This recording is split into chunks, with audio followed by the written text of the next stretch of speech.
I think it's an understatement today that say many companies are going through tremendous change with technology, social media, the economy. All these things have contributed to huge upheaval in how we think about our work, how we organize and structure our companies.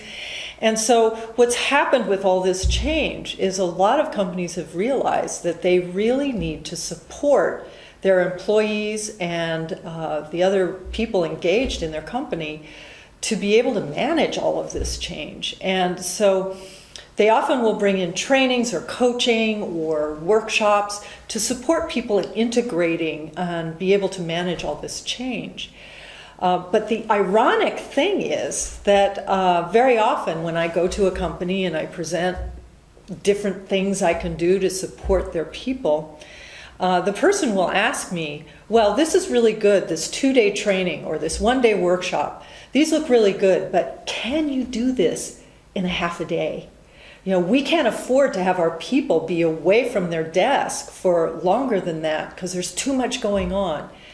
So when I get that kind of request, often my response is, well, sure, I can do that if only you want them to learn about a new concept or idea, but the return on your investment is going to be really minimal because what I'm offering is opportunities to learn, grow, and implement new behavior. And for that, it requires time.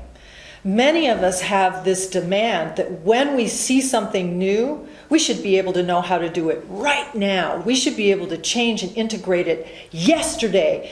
There's this 24/7 immediacy that seems to pervade our lives.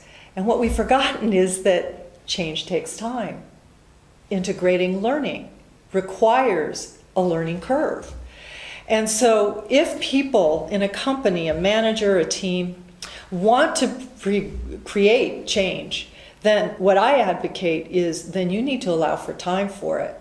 And that's why an integrated program facilitating the change is so critical. Because if we don't slow down and start not only learning the concepts that we need to integrate, but then what's the experience that people want to have and what's the change that's going to be the result of that, then it's much less likely to have long-term sticking power, if you will. So when people are in a process of learning, there's learning and then there's change, and then what follows that is transformation.